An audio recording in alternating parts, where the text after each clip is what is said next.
feel like a lot of people think that in order to be in technology, you need to be a coder, you need to be a programmer, you need to have like this brain where all you do is sit in front of a computer and just do code all day.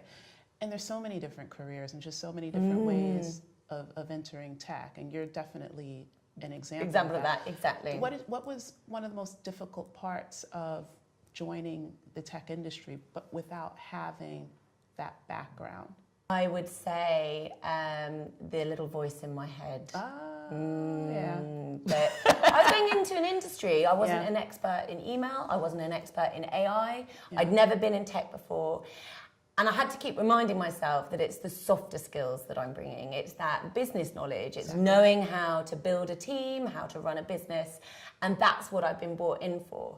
Because you can actually learn individual trades and knowledge about each sector, and I've learned about email along the process, and I've learned about AI, but actually it's the softer skills that I brought with me, and that's what was missing from the business. So if anything, the doubter was myself. Gotcha. Concerned that I wasn't an expert in these two fields that I was now building a business in. There must have been people in your life where, you know, when you said, I want to start this business or I have this idea, they thought, are you crazy? Or, you know, and probably put some doubt in your head, or probably motivated you. Like, do you have any examples of that? To be honest, I'm really, really lucky with my network of friends, family, other women in business, and other supporters who I've met. So I've never really had negativity from outside. It's really been myself that's been the doubter. Yeah. And I think the transition from running the Pink Group to Phrasey, if I hadn't had a network, you know, I'm a big believer in women supporting women. I'm a member of a phenomenal business club called Sister Snog, who I know you know. I am also a member of Sister Snog. They are champions in encouraging each other. And if you're surrounded by like-minded people, I think that's half the battle.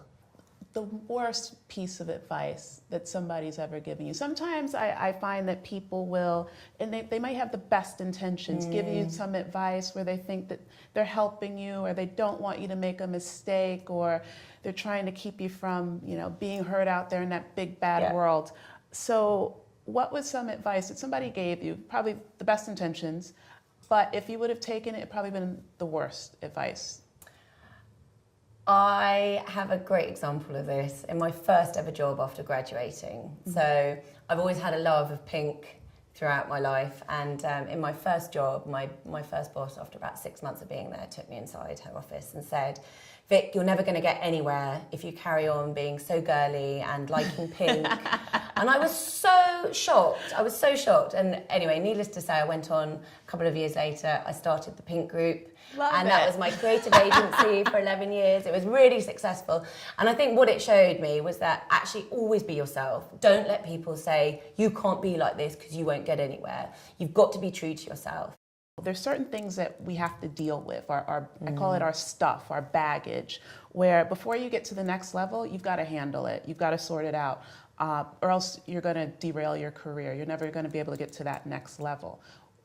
What was some of your stuff, your baggage that you really had to sort out, or else you just weren't going to go next level? I think we all have it. Yeah, it's a really good question. So I would say the first one that I really had to kind of overcome is you can't be good at everything. Yeah.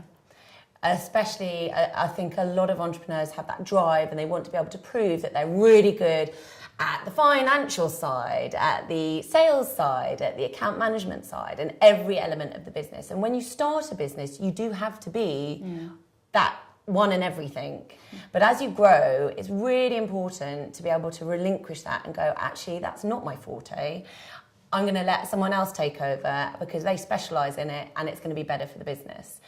So I think that's been quite a hard, tough, like trying to release things and go, actually, I'm not good at this. I need to step back. And how did you do that? Because that is a challenge for a lot of people, especially when it's your baby and you want to see it grow and you've had so much control. So to let that go, how did you do that? I think half the problem initially is actually recognizing it, because as soon as you recognize something, you're then aware of it.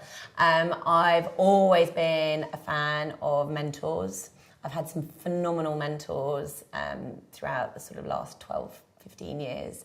And coaching as well. Coaching's great, just so that you get some time away outside of the business to be able to think calmly and be able to talk things through and understand what you need to put into place in order to change.